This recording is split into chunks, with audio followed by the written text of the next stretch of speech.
आज हम अभी वीडियो में बढ़ते हैं।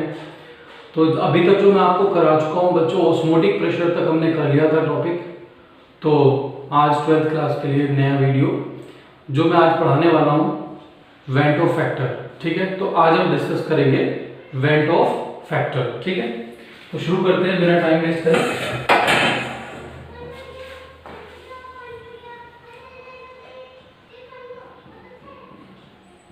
तो अगला हम टॉपिक देखते हैं went of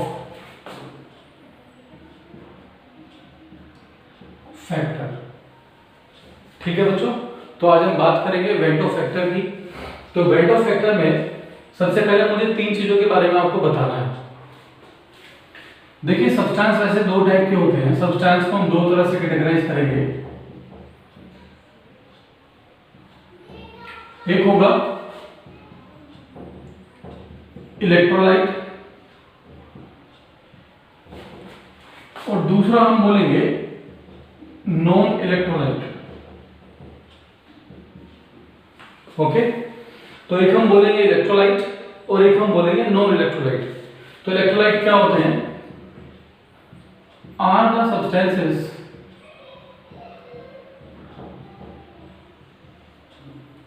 which dissociate in polar solvent like water and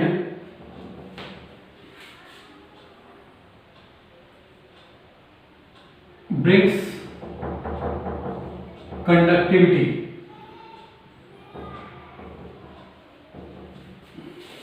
due to increasing number of ions। तो डेफिनेशन एक बार दोबारा देखिएगा, क्या बोला है मैंने आपको। इलेक्ट्रोलाइट्स वो सब्सटेंस होते हैं जो डिसोसिएट करते हैं, टूट जाते हैं, स्प्लिट कर जाते हैं पोलर सॉल्वेंट के अंदर, जैसे कि वाटर, और कंडक्टिविटी ब्रिंग करते हैं। यहाँ पर हमें केवल एक बात ध्यान रखनी है। जैसे मान लो मैं एग्जांपल KCl का लूं, एनसीईआरटी ने भी इसको लिया है। ये एक स्ट्रॉन्ग इलेक्ट्रोलाइट है और ये डिसोसिएट करेगा और ये बनाएगा K+Cl- एक्वस, और ये एक्वस। यहां से हमें समझना क्या है, अगर मैंने यहाँ 1 मोल ऑफ KCl लिया तो ये डिसोसिएट कर रहा है into 1 mole of K+ and 1 mole of Cl-। It means that जो पहले 1 मोल KCl सब्सटेंस था वो डिसोसिएट करने के बाद 2 मोल्स में कन्वर्ट हो गया, 1 मोल तो K+ के और 1 मोल Cl- के। तो हम बोल सकते हैं कि नंबर ऑफ पार्टिकल्स क्या हो गए, बढ़ गए। नंबर ऑफ मोल्स क्या हो गए, बढ़ गए हैं। तो नंबर ऑफ पार्टिकल्स बढ़ गए। अब नंबर ऑफ सॉल्यूट पार्टिकल जब बढ़ेंगे, आप जानते हैं, तो किसी की भी कोलिगेटिव प्रॉपर्टी जो आप एक्सपेरिमेंटल निकालोगे उसका वैल्यू हाई आने वाला है।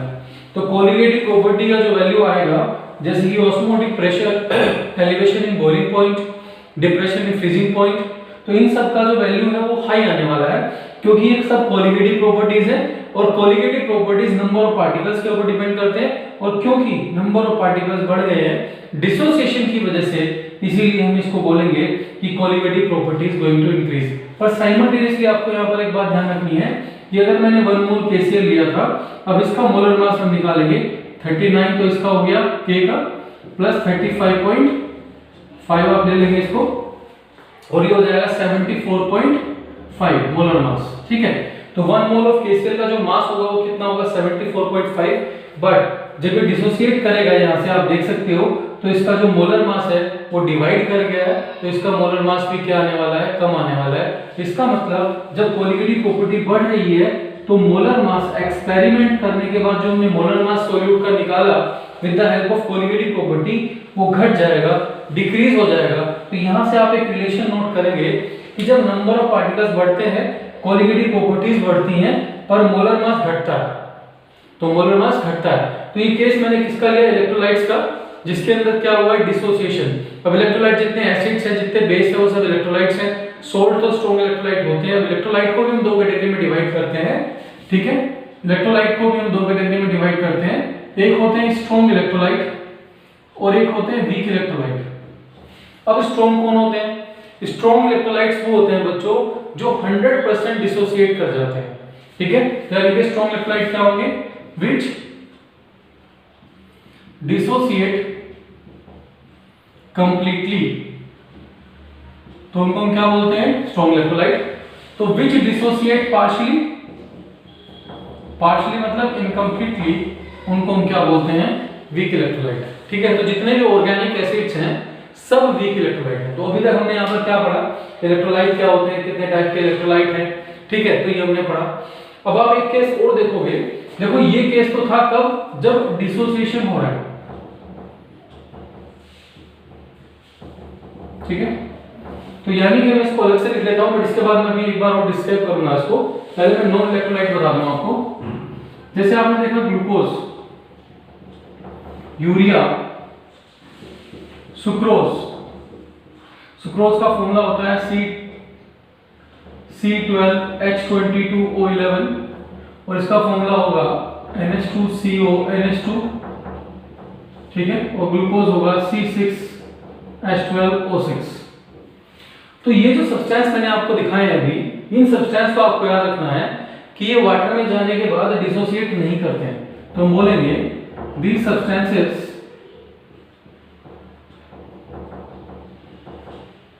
do not dissociate in water। तो ऐसे सब्सटेंस जो वाटर में डिसोसिएट नहीं करते हैं उनको हम क्या बोलते हैं, नॉन इलेक्ट्रोलाइट। तो what are non electrolyte, non electrolyte are those substances which do not dissociate in water, they can dissolve in water but they will not dissociate। इसका मतलब पानी में घुलेंगे जरूर बट स्प्लिट नहीं करेंगे, डिसोसिएट नहीं करेंगे। इसका मतलब number of moles after dissolution it is going to be same. तो नंबर ऑफ मोल्स क्या रहने वाले हैं, सेम रहने वाले हैं। तो इसका मतलब जो कोलिगेटिव प्रॉपर्टी जो आप एक्सपेक्ट करते हो, या मैं बोल सकता हूं उसको थ्योरेटिकल जो कोलिगेटिव प्रॉपर्टी है या एक्सपेक्टेड कोलिगेटिव प्रॉपर्टी है, that will be equal to the colligative property which is observed. जो आप एक्सपेरिमेंट करके ऑब्जर्व कर रहे हो उसके बिल्कुल बराबर आने वाले हैं। तो colligative property are going to be same, there is no change, ठीक है। मोलर मास भी जो एक्सपेक्टेड है और जो थ्योरेटिकल है इसको हम अभी आगे चल के पढ़ेंगे, ठीक है, तो वो भी सेम आने वाला है। अब मैं आपको बताऊंगा कि वेंट ऑफ फैक्टर को जब हम निकालेंगे तो इसकी जरूरत क्या पड़ेगी।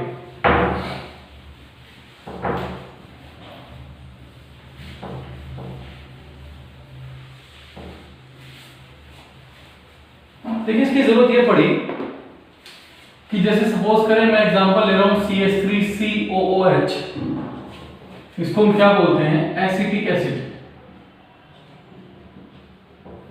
तो एसिटिक एसिड को जब वाटर में डिसॉल्व किया गया, डिसॉल्व्ड इन वाटर, तो ये क्या हुआ, डिसोसिएट हो गया,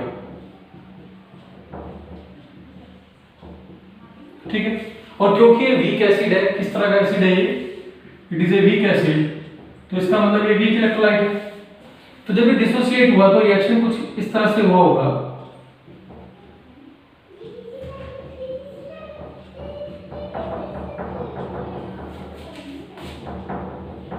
अब आप देख रहे हो यहाँ पर नंबर ऑफ मोल्स यहाँ पर 1 थे, यहाँ पर 2 हो गए, तो नंबर ऑफ पार्टिकल्स बढ़े हैं, बट ये डबल एरो मैंने इसलिए बनाया क्योंकि ये वीक एसिड है। क्या है ये, weak acid. Reaction will be in both the ways. तो यहाँ पर अगर मान लो मैं स्टार्टिंग में इसका कंसंट्रेशन मान के चल रहा हूँ C, तो ये टाइम 0 पर 0 0 रहेगा, but after the time T इसमें से कुछ घटेगा, इसमें से कुछ घटेगा। तो सपोज दैट मैं कहता हूँ 1 से अल्फा घटता है, अल्फा क्या है, डिग्री ऑफ डिसोसिएशन, तो C से कितना घटेगा, C अल्फा। इसका मतलब C से मैंने क्या माइनस कर लिया, C अल्फा। अब यहाँ पर कितना अपीयर हुआ बेटा, क्योंकि मोल सेम है, C अल्फा और C अल्फा, ठीक है। तो यहाँ पर हमने कहा कि C माइनस C अल्फा, और ये क्या हो गया, C अल्फा C अल्फा। अब यहाँ पर डिसोसिएशन कांस्टेंट हम कैसे निकालते हैं, उसको हम लिखते हैं Ka इक्वल टू प्रोडक्ट का कंसंट्रेशन ये है, तो यहाँ पर हम लिखेंगे इसको C alpha into C alpha, और नीचे क्या हो जाएगा, इनिशियल कंसंट्रेशन, मतलब जो कंसंट्रेशन हमने एक मतलब टी टाइम पर जो इसका बचा है रिमेनिंग कंसंट्रेशन वो हम नीचे रखेंगे, तो नीचे क्या रख देंगे, C माइनस C अल्फा, ठीक है। तो यहाँ से ऊपर क्या हो जाएगा, C square alpha square upon C को मैंने ब्रैकेट में ले लिया 1 माइनस अल्फा, एक सी से सी चला गया, क्या बचा यहाँ से C alpha square upon 1 minus alpha. ये यहाँ पर जो के लिखा मैंने, this is the dissociation constant of acid. और यहां से जो मैं अल्फा लिख रहा हूं, what is alpha? Alpha equal to degree of dissociation, तो आपसे आपको एक एक फॉर्मूला समझना है कि अगर मुझे डिसोसिएशन कांस्टेंट निकालना हो किसी वीक एसिड का या वीक बेस का, तो मैं इस तरह से इसको सोल्व करूंगा। K will be equal to C alpha square upon 1 minus alpha. Now what is C? C is the concentration. और कंसंट्रेशन आप मोलैरिटी में निकाल सकते हैं, को आपने पढ़ा है। अगर आपको Ka दिया जाए और आपको अल्फा निकालना हो तो इस फॉर्मूले से आप निकाल सकते हैं, या आपको अल्फा पता हो तो आप Ka निकाल सकते हैं। Now what is alpha?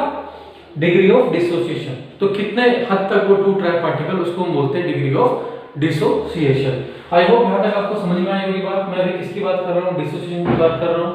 अभी यहां से अगर आपको अल्फा पता करना है तो आप कैसे पता करेंगे उसको समझते हैं। अब आप बताइए, नंबर ऑफ पार्टिकल बढ़ गए हैं तो इसका मोलर मास क्या आने वाला है? यहां से कम आने वाला है। तो डिसोसिएशन के केस में आपने देखा कि as number of particle increase तो मोलर मास क्या हो जाएगा? डिक्रीज। ठीक है, और नंबर ऑफ पार्टिकल बढ़ गए हैं तो कोलिगेटिव प्रॉपर्टी जो भी आप कैलकुलेट करोगे वो क्या हो जाएगी? इंक्रीज। ये पॉइंट आपको यहां पर ध्यान रखना है, ये मैं आपको अभी बता रहा था डिसोसिएशन का केस। ठीक है, अब डिसोसिएशन के केस में अब हम एक फॉर्मूला लगाते हैं वेट ऑफ फैक्टर का। तो पहले तो आपको मैं बता दूं वेट ऑफ फैक्टर निकालना कैसे है, या वेट ऑफ फैक्टर की जरूरत क्यों पड़ी, क्योंकि मोलर मास जो हमने एक्सपेक्ट किया था, थ्योरेटिकल था, उससे मोलर मास कम आया। तो उसको करेक्ट करने के लिए हम क्या करते हैं, ये एक फैक्टर का इंट्रोडक्शन कर दिया गया जिसको बोला गया वेट ऑफ फैक्टर। अब मैं आपको कहूं कि आई क्या है, यहां से आई होता है weight of factor, weight of factor. ठीक है, वेट ऑफ फैक्टर। तो आई मैं बोलूंगा तो ये होगा वेट ऑफ फैक्टर। इतनी बात समझ में आ रही है आपको? चलिए आगे बढ़ते हैं। ये तो मैंने केस बताया आपको डिसोसिएशन का। अब इसको समझते हैं कि अगर CH3COH एसोसिएशन कर ले तो क्या होगा।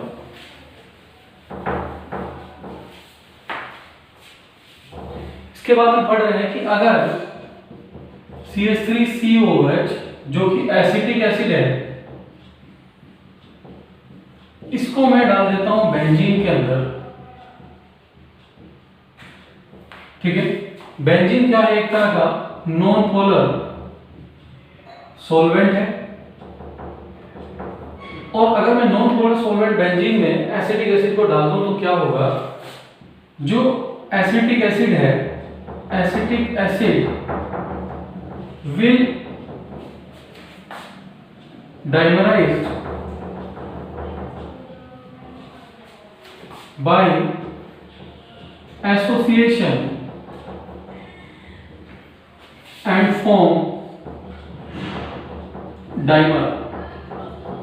डाइमर का मतलब है यहाँ पर दो स्ट्रक्चर जुड़ गए आपस में हाइड्रोजन बॉन्डिंग के जरिए, जिसकी वजह से इसका मोलर मास जो हम एक्सपेरिमेंट करके किसी कोलिगेटिव प्रॉपर्टी के हेल्प से निकालेंगे वो एलिवेट आएगा, ज्यादा आएगा मोलर मास।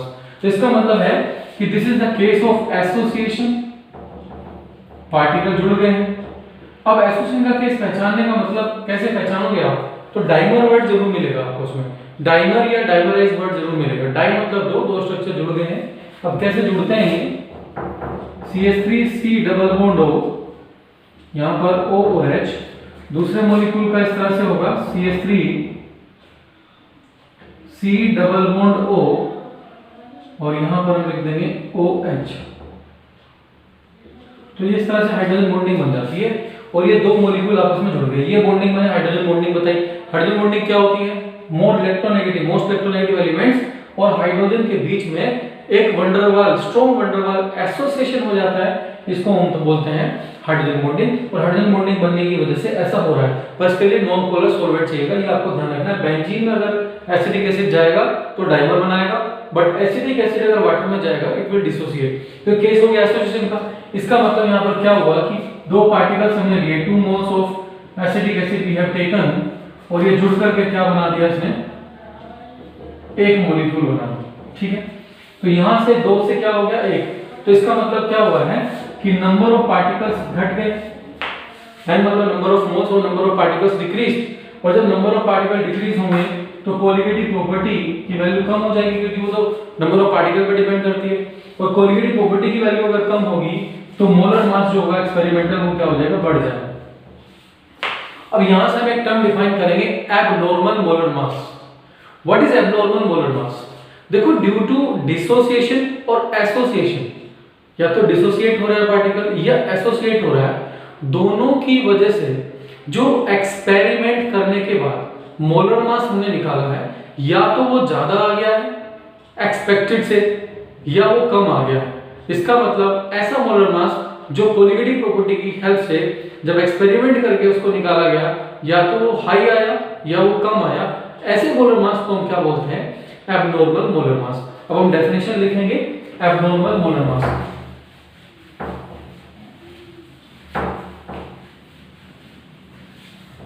ठीक है, बात करते हैं abnormal molar mass.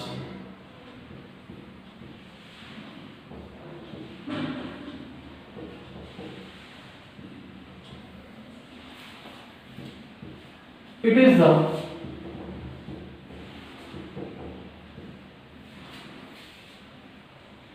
observed molar mass of a solute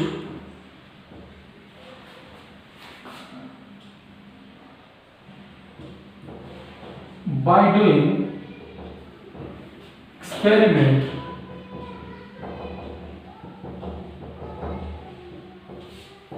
which is either higher or lower than the theoretical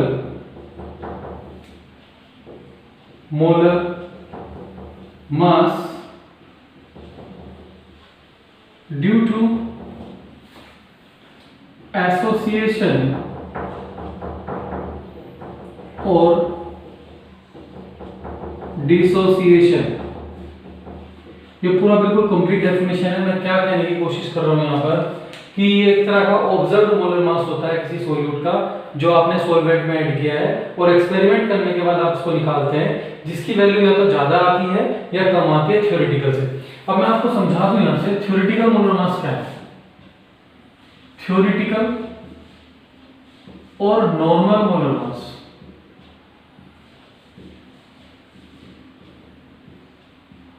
देखिए, थ्योरेटिकल नॉर्मल मोलर मास जो होता है वो हम फॉर्मूले से कैलकुलेट करते हैं। फॉर्मूले से जैसे मान लो मैं कहूं आपको कि KCl, तो अगर मुझे इसका मोलर मास थ्योरेटिकल निकालना है, MTH निकालना है। What is MTH? M मतलब मोलर मास, TH मतलब थ्योरेटिकल। ये मुझे निकालना है, तो मैं क्या करूंगा, यहाँ पर K कितना है 1, तो 1 into K plus 1 into Cl। अब आप देखो पोटेशियम का मोलर मास कितना होता है 39, और ये कितना होता है 35.5। टोटल मिला के कितना हो गया 74.5। ठीक है, तो ये मोलर मास आ गया ग्राम पर मोल। ये तो होगा थ्योरेटिकल। ठीक है, अब मैंने क्या किया, ऑस्मोटिक प्रेशर की हेल्प से इसको कैलकुलेट किया, तो इसका जो मोलर मास है वो कम आया मान लो। ठीक है, डिसोसिएट करने की वजह से। तो वो जो मोलर मास आएगा किसी कोलिगेटिव प्रॉपर्टी की हेल्प से, उसको हम बोल देंगे मोलर मास ऑब्जर्व्ड। तो इसको बोलते हैं मोलर मास ऑब्जर्व्ड। ऑब्जर्व मतलब आपने एक्सपेरिमेंट करने के दौरान उसको ऑब्जर्व किया। तो मोलर मास जो ऑब्जर्व होता है ये कभी कभी हाई आ जाता है और कभी कभी लो आ जाता है। अब जो ये हाई और लो मोलर मास आपने ऑब्जर्व किया है, इसी को हम क्या बोलते हैं, एबनॉर्मल मोलर मास। तो इसी को हम एबनॉर्मल बोल देते हैं बच्चों। ठीक है, तो अब आपको ये बात क्लियर हो गई होगी थ्योरेटिकल मोलर मास कौन है, एबनॉर्मल मोलर मास यानी कि मोलर मास ऑब्जर्व्ड कौन है। अब हम चीजें पढ़ेंगे कि अब इनको यूटिलाइज कैसे करना है। सबसे पहले मैं आपको डिफाइन कर दूं Vento factor.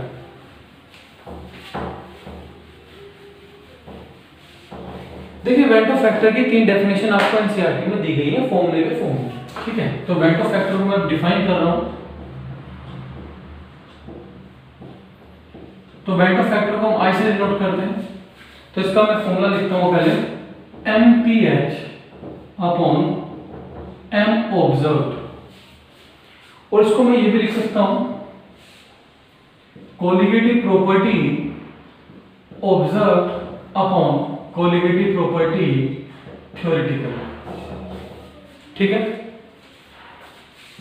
Number of particles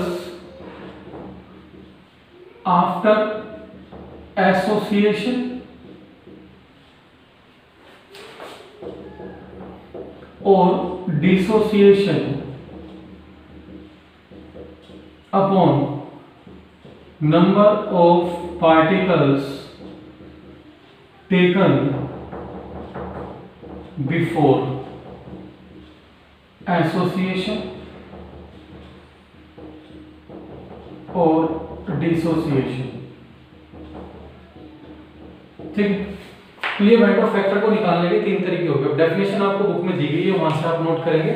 तो इसको डिफाइन कैसे करूंगा? Vector factor can be defined as the ratio of normal molar mass, यानी कि थ्योरेटिकल नॉर्मल होता है, normal molar mass to the abnormal molar mass. इसका मैं एक सिंपल डेफिनेशन लिखवा देता हूं आपको।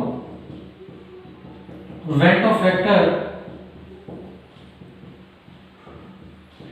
Can be defined as the ratio of normal molar mass to the abnormal molar mass। अब आप जानते हो नॉर्मल मोलर मास कैसे निकालते हो फॉर्मूले से, और एब्नॉर्मल कैसे निकलता है एक्सपेरिमेंट से। इसको बोलूंगा मैं ratio of the observed colligative property upon में थ्योरेटिकल कोलिगेटिव प्रॉपर्टी, और ऐसे हम इसको ऐसे डिफाइन करते हैं। सबसे इजी डेफिनेशन ये बनता है इसका, और ये फॉर्मूला आपको ध्यान रखना है। तो सी की कोलिगेटिव प्रॉपर्टी के लिए यूज किया मैंने, ऑब्जर्व्ड एक्सपेरिमेंट करके जो आया, थ्योरेटिकल जो आपने एक्सपेक्ट की, ठीक है, जो होना चाहिए था, और इसके बाद में number of particles after association dissociation. अब हम तीन केस पढ़ेंगे, एसोसिएशन, डिसोसिएशन और नॉन इलेक्ट्रोलाइट। वेक्टर फैक्टर की वैल्यूज तीन केस में देखेंगे हम। पहले हम पढ़ेंगे डिसोसिएशन, दूसरा हम पढ़ेंगे एसोसिएशन, और तीसरा हम पढ़ेंगे नॉन इलेक्ट्रोलाइट्स। देखिए, क्योंकि हम जानते हैं डिसोसिएशन में क्या होता है, पार्टिकल्स टूट जाते हैं, कंप्लीटली टूट जाते हैं। ठीक है, तो एसोसिएशन में क्या होता है, पार्टिकल्स जुड़ जाते हैं, नंबर ऑफ पार्टिकल्स कम हो जाते हैं, उसके अंदर नंबर ऑफ पार्टिकल्स सेम रहते हैं। तो पहले मैं लिखता हूं नंबर ऑफ पार्टिकल्स यहाँ पे क्या होंगे, इंक्रीज। ठीक, यहाँ पर नंबर ऑफ पार्टिकल क्या हो जाएंगे, डिक्रीज, और यहाँ पर नंबर ऑफ पार्टिकल्स क्या रहेंगे, सेम। ठीक है, पहली बात तो आपको ये ध्यान रखनी है। अब जब नंबर ऑफ पार्टिकल बढ़े हैं, तो मैंने आपको बताया था colligative property directly depend on number of particle. तो आपको क्या ध्यान रखना है, कोलिगेटिव प्रॉपर्टी की जो वैल्यू आएगी वो क्या होगी, इंक्रीज, यानी कि हाई आएगी। तो हम बोलेंगे colligative property observed is high. ठीक है, देन कोलिगेटिव प्रॉपर्टी थ्योरेटिकल।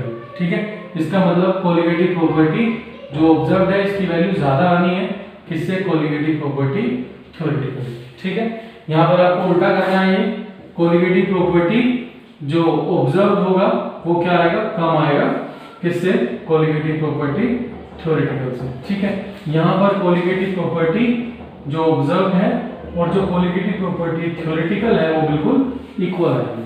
अब यहाँ पर आप बात करेंगे कि कोलिगेटिव प्रॉपर्टी और मोलर मास में उल्टा रिलेशन होता है। तो आपको ध्यान रखना है कि नंबर ऑफ पार्टिकल्स बढ़ गए हैं तो मॉलिक्यूल और कंपाउंड जो है स्प्लिट हो गया है, तो मोलर मास घट जाएगा। तो हम बोलेंगे molar mass observed will be less than the molar mass theoretical. ठीक है, यहाँ पर आपको बोलना है मोलर मास जो ऑब्जर्व्ड है वो ज्यादा आ रहा है मोलर मास थ्योरेटिकल से, क्योंकि एसोसिएशन हो गया है। और यहाँ पर आप बोलना है कि मोलर मास जो ऑब्जर्व्ड है that is equal to molar mass theoretical. ठीक, तो अगर हम फॉर्मूले में फिट करेंगे इसकी वैल्यूज तो क्या आएगी, देखो यहाँ पर नंबर ऑफ पार्टिकल्स बढ़ गए हैं। ठीक है, नंबर ऑफ पार्टिकल के बढ़ जाने से तो हम बोल रहे हैं कोलिगेटिव प्रॉपर्टी ज्यादा आ रही है। ठीक है, नंबर ऑफ पार्टिकल्स क्या हो गए, बढ़ गए हैं और कोलिगेटिव प्रॉपर्टी क्या आ रही है, ज्यादा आ रही है। तो जो आई आएगा ना, ठीक है, जो आई आएगा उसकी वैल्यू क्या होनी है वो हमें समझना है, ठीक है।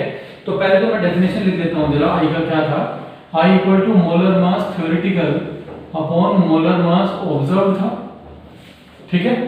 दूसरा हम लिखते हैं जो कोलिगेटिव प्रॉपर्टी ऑब्जर्व्ड है और कोलिगेटिव प्रॉपर्टी थ्योरेटिकल है। तो अब आप यहां से देखो, कोलिगेटिव प्रॉपर्टी जो ऑब्जर्व हुई है वो ज्यादा आ रही है, मोलर मास जो थ्योरेटिकल है वो ज्यादा है, इसका मतलब न्यूमरेटर ज्यादा आ रहा है। तो इसका मतलब यहां से कहेंगे कि I will be greater than 1। ये पॉइंट आपको याद रखना है, ये मोस्ट इंपॉर्टेंट पॉइंट है कि जो I की वैल्यू होगी, वेंटो फैक्टर होगा, वो 1 से ज्यादा आएगा इसके केस में। यहाँ पर उल्टा हो जाएगा, I की वैल्यू लेस देन 1 आएगी, और यहाँ पर जो I की वैल्यू है हमेशा आपको 1 लेनी है। ये पॉइंट आप हमेशा याद रखें कि I की वैल्यू आपको क्या लेनी है, 1, क्योंकि ना तो सब्सटेंस डिसोसिएट कर रहा है ना ही कोई सब्सटेंस एसोसिएट कर रहा है। तो यहाँ पर आपको I का वैल्यू क्या लेके चलना है बच्चों, 1 लेके चलना है। तो ये पॉइंट आप नोट करिए, मैं आपसे अभी डिस्कस करता हूँ, ये पॉइंट नोट करें आप।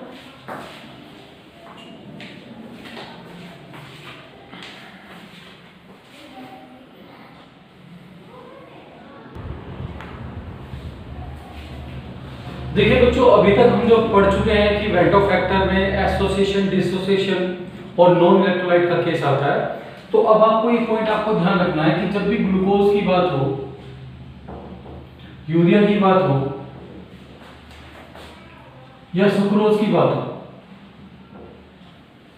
तो आपको हमेशा I की वैल्यू 1 लेके चलेंगे, ठीक। I की वैल्यू क्या लेके चलेंगे, 1। अगर मैं तो अभी मैंने आपको बताया कि यहां से ग्लूकोज, यूरिया, सुक्रोज, इनकी वैल्यू I की क्या होगी, इक्वल टू 1 हमेशा। और अगर मैं बात करूं किसकी, डिसोसिएशन के केस में, डिसोसिएशन, तो आप जानते हो कि जो कोलिगेटिव प्रॉपर्टी है डिसोसिएशन के केस में बढ़ जाती है, ज्यादा जाती है। तो इसीलिए हम क्या बोलते हैं, I की वैल्यू ग्रेटर देन 1 होगी। और एसोसिएशन के केस में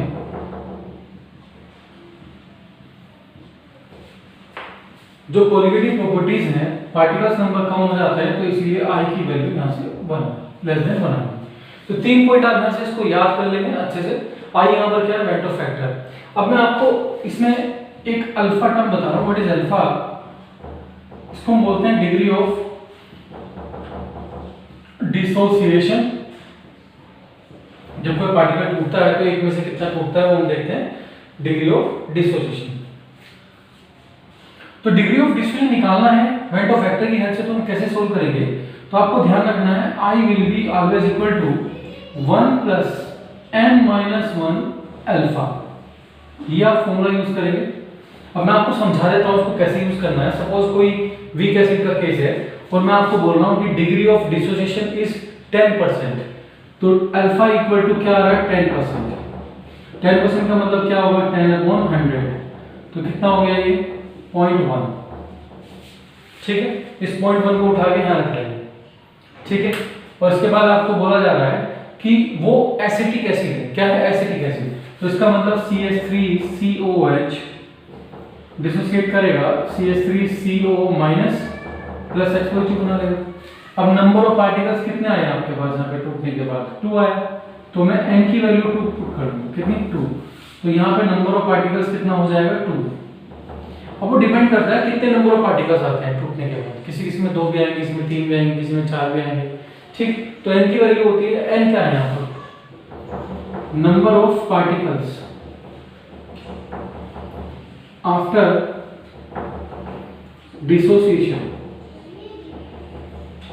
ठीक है, वो यहां रख देंगे आप, और यहां से I कैलकुलेट कर लेंगे, ठीक है। सपोज आपको बोला जा रहा है कि acetic acid 10% dissociated, so calculate the Vento factor. तो 10% को मैं यहां लिख दूंगा, यानी 0.1 मैं यहां लिख दूंगा, n की पार्टिकल कितने हो गए यहाँ पे 2, तो मैं यहाँ पे 2 लिख दूंगा। इसको सोल्व कर लेंगे, यहां से क्या आ जाएगा, वेंटो फैक्टर। मान लो आपको मोलर मास थ्योरेटिकल और एक्सपेक्टेड आपको पता है, एक्सपेक्टेड यानी कि ऑब्जर्व्ड आपको पता है। जो नॉर्मल मोलर मास होता है तो फॉर्मूले से आप कैलकुलेट कर लेते हो, और जो एक्सपेरिमेंट किया गया ऑस्मोटिक प्रेशर या किसी कोलिगेटिव प्रॉपर्टी के थ्रू, वो जो मोलर मास आ रहा है उसको हम क्या मान लेंगे, ऑब्जर्व।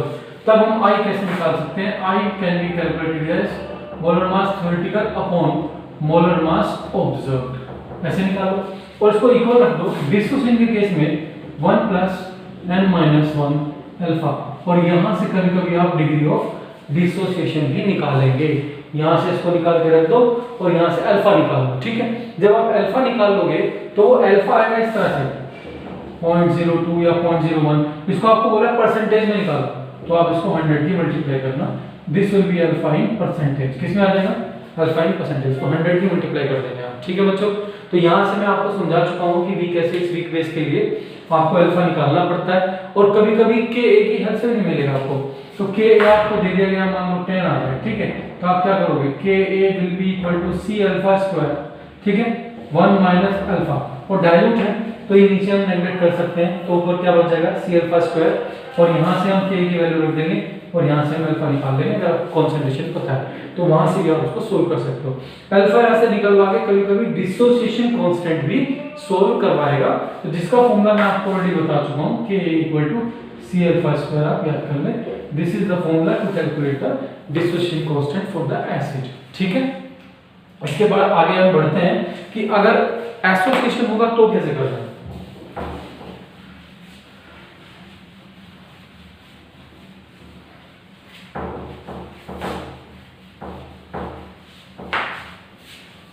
देखिए अगर एसोसिएशन का केस है तो कैसे करेंगे।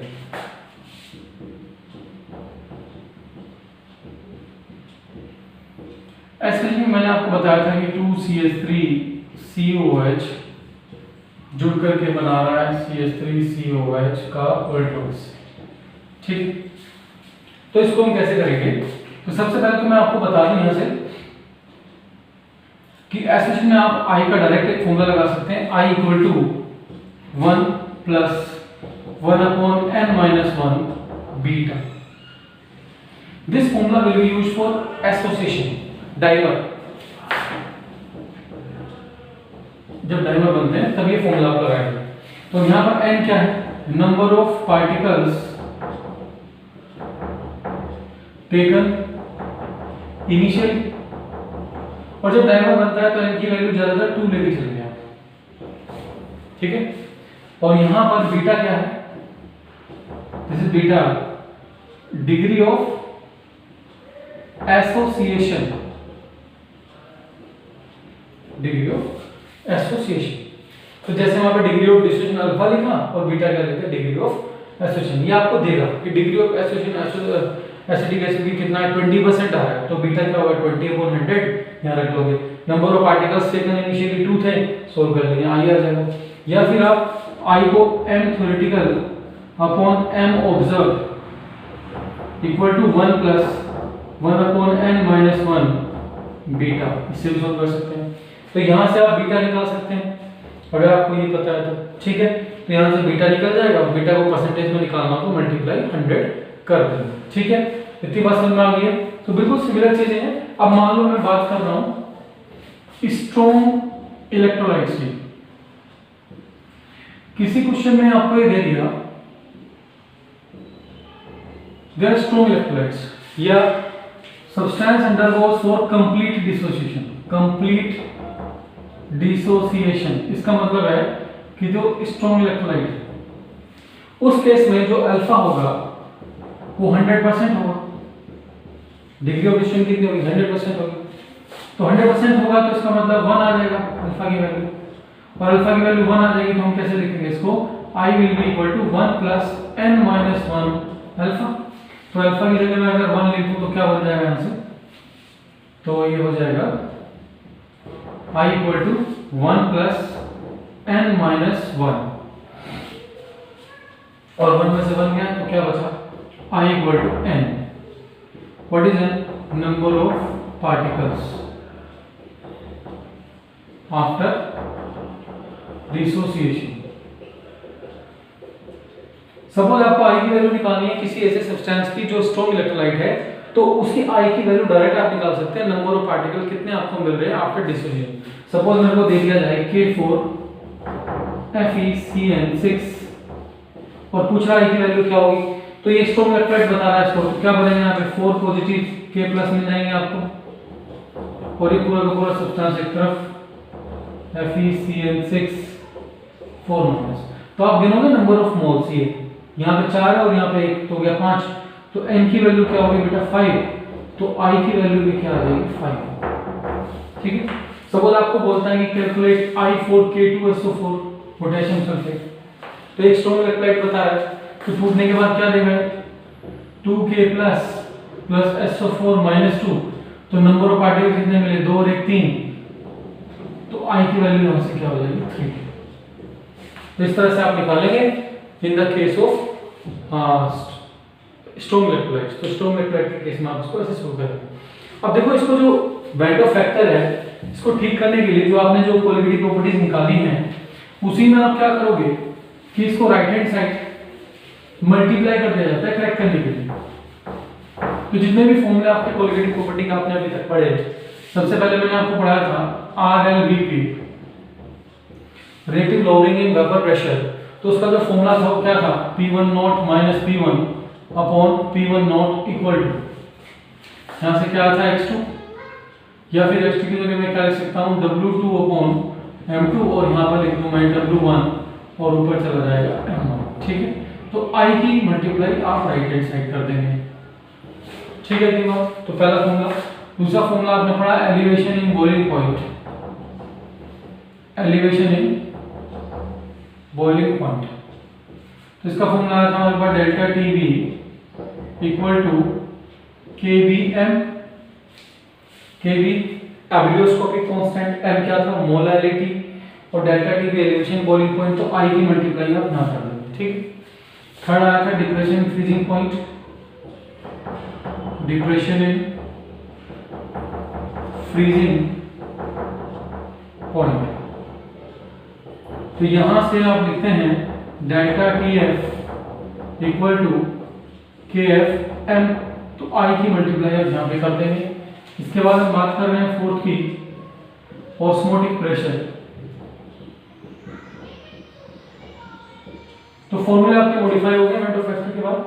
ठीक है, तो ये किसके ऊपर लगते हैं इलेक्ट्रोलाइट्स। अगर आपको बोला नॉन इलेक्ट्रोलाइट्स के केस में तो I की वैल्यू आप डायरेक्ट 1 पुट करके आगे बढ़ जाएंगे, बट अगर वो इलेक्ट्रोलाइट है या तो एसोसिएशन कर रहा है डिसोसिएशन कर रहा है तो फिर आपको I निकालना पड़ेगा तब आगे बढ़ना पड़ेगा। ऑस्मोटिक प्रेशर तो पाई इक्वल टू CRT और ICRT, या आप लिख सकते हैं I/2 अपॉन V RT। ठीक है, इस तरह से आपकी कोलिगिटी प्रॉपर्टी मॉडिफाई हो गई है। तो अगली वीडियो में मैं आपको पढ़ाऊंगा इसके न्यूमेरिकल्स। तो अभी तक आप इसका थ्योरेटिकल पोर्शन पूरा लगभग मैंने कर दिया है आपका ये सॉल्यूशन चैप्टर का। तो आप देख रहे थे NCERT plus with Ashish Saini, and thanks for subscribing and sharing my YouTube channel. And बस ये है कि आप इसके अच्छे से नोट्स पढ़िएगा और NCERT से आप लाइन टू लाइन पढ़िएगा। आगे मिलते हैं कुछ और अच्छे न्यूमेरिकल के साथ। Thank you very much.